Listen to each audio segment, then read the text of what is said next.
What is up, gamers? Stackswell's back at it again today with another market watch. National season is in full swing, and we got some cards spoiled from the Professor UPF Flesh and Blood collaboration box thing. So a lot of stuff happening on the market. No Raid Shadow Legends ads or anything like that. Let's just jump straight into it here. Time Skippers is the first card I want to talk about. Hayden Dale of Arsenal Pass topped his Nationals and made a deck tech on this. He played it in Dromai, and the cold foil has kind of been going crazy a little bit since then. A lot of copies have sold, but the price is relatively unchanged for now. There's only a few copies left at this $11 price point for the cold foil Time Skippers, and then they quickly dry up and go to $15. But yeah, if we look at this recent sales data, just an insane amount of cold foils have moved since that video's dropped, which is pretty cool. Moving on, Reaping Blade Briar won US Nationals. Pretty inspiring stuff there. Pretty cool that the metagame is always evolving. I actually queued into that on Talishar, and I was looking for serious practice, so I just left. I'm like, this is a meme deck. I'm really trying to practice here, so I left. That's how much I underestimated it, and I think a lot of other players were in the same boat as me. Nonetheless, Reaping Blade Cold Foil, $75. A few of them have sold since that deck won, which is kind of funny, considering that Briar's LL. Maybe they're thinking they could implement a similar strategy in Viserai or something. I don't know. I don't think that's gonna work, but I don't know what people are cooking up here. Reaping Blade, cheapest Cold Foil, $75. You guys make of that as you will.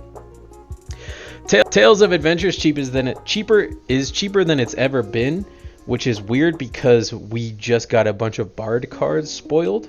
Makes no sense. Not a lot of not a lot of logic there. I think if the Bard cards excite you, I think Tales of Adventure is a fantastic pickup at the moment. So I think you could definitely do some fun stuff with this card and with this hero and with all of those spoiled Bard cards. Again, I don't know how this card didn't like immediately get bought out as soon as that was announced. You only need 2 of them.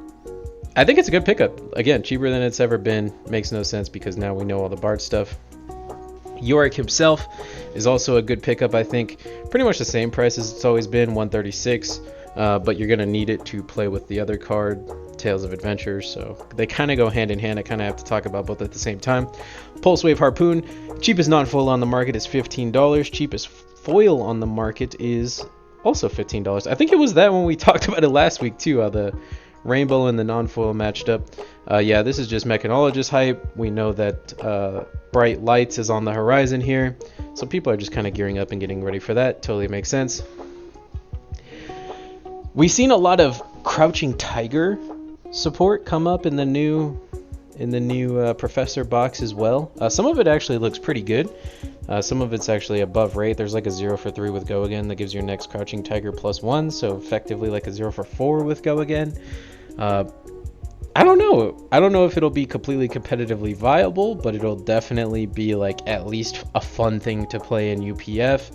People will be buying the cards, checking out the archetype, trying to make upgrades to that deck to make it competitively viable, things like that. So cards like Tiger Swipe, Roar of the Tiger, I think are both good pickups. They're like 50 cents each right now. So if you have any interest in upgrading those decks, it's probably worth picking up like 2 copies of each of them just to kind of have some fun and play with them. I think a lot of tabletop gamers are going to gravitate toward this kind of thing. Crouching Tiger, the Marvel, is pretty reasonably priced right now. I just clicked off it, but the cheapest Marvel, I think it's also cheaper than it's ever been at $20. Beautiful card if you guys haven't seen it, and with all the new Crouching Tiger support coming out, I'm sure it's bound to go up as well. Predatory Streak, which is the extended art promo card that we got for an Armory kit a couple months ago. Specifically the red one. I think the red one is the only good one, I'm imagining. It's like $1. So yeah, just pick up a playset of those as well, just to kind of round out this Crouching Tiger theme here. I think those 4 cards are good pickups.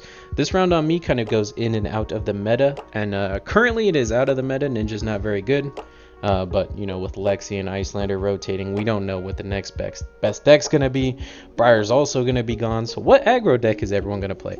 Probably Ninja. If everyone's playing Ninja, this round on me is probably a good card, right? Yeah, at $6. Card is very, very cheap compared to what it used to be. The Rainbow Foil is only $10. This used to be like a $30 or $40 card, for those who don't know. This was like the OG Warmonger's Diplomacy.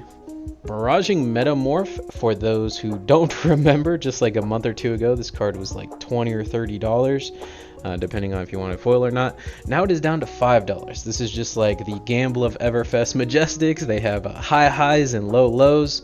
So if you don't have a playset of Barraging Metamorph, I think it's probably a good time, definitely with these big content creators like Hayden Dale and Pheno Black picking up and playing Dromai. It's probably going to inspire a lot of other people to pick up and play Dromai. So these copies, these price points might not stay this way forever on these Dromai cards, just kind of bringing it to your guys' attention. Mask of Perdition, the cold foil. I've always thought that this was like a super cool luxury card, and I don't click on it and look at it too often, so I just want to bring it to your guys' attention. It's only $120 now. For those who don't remember, this was like a $200 card when it dropped.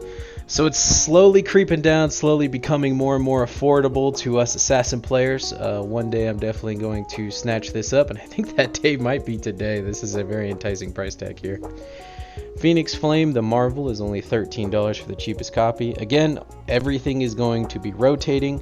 At the end of ProQuest season, I'm sure even Lexi will be gone. So once Lexi, Briar is gone, I imagine we're going to be back to Ninja, right? Like, what's going to be the aggro deck? We might as well get ready for it while we can. Phoenix Flame Marvel, beautiful card. It's only $13. Shiana is also down to about $60. We know that the Professor and all of that set is going to bring a lot of hype to UPF. A lot of tabletop gamers are going to be coming into the game, and they're going to be looking at these fun, wacky cards that they can impress their friends with. And I think Shiana is one of them. I think Shiana is a card that people are going to look at and be like, I want to play that. That looks sick. You know what I mean? So I imagine this price is only going to go up from here. But yeah, not too many cheap copies left on the market. I just kind of want to bring it to everyone's attention. Arc Smash, another super fun card. We've talked about this on the channel before, but I want to talk about it again with Bright Lights coming up. Destroying items, particularly being able to destroy 3 items with a card, is quite powerful technology, and I could see Brutes utilizing this in the very near future when that set drops. Gold, the cold foil gold token. This is the, not a gold foil, but cold foil gold token. Is $200, cheapest on the market. This is the kind of reason I always tell everyone to show up and play. If you have a calling, nationals, anything like that near you, show up, play some side events, even if you're not the most competitive player in the world. Get yourself some prize tickets, pretty easy pickings. You get prize tickets for even participating in the side events. Get enough of those prize tickets, get yourself something like a cold foil gold token, and you could be looking at $200. It's just worth going to these events. So I kind of try and talk about things like this when I see them to hopefully inspire some people to show up to them. A Commotion is another very fun UPF card that is typically used to be like $15. Like, you still see a lot of them listed here for $15, but for some reason there's like, I don't know, like 8 or something on the market right now for like $5. So I hope my subscribers could pick up those 8 Cokes of Commotions and kind of get ready for this UPF wave that's about to hit the market here whenever that set drops. Remembrance, last card I want to talk about today. Cheapest rainbow foil on the market is like $8 or $9. $8, you could easily get a play set of it for that. This is one of the last generic staple cards. I hate to call Remembrance a staple, but at this point it kind of is. This is one of the last staple generic cards that hasn't spiked up for the rainbow foil. One of the last OG generic staples. Everything else from Welcome to Wraith, if you look at, you know, E-Strike, Snatch, Ravenous Rabble, all those old Fate Foreseen, Sink Below, everything like that, all those old generic staples have all shot up.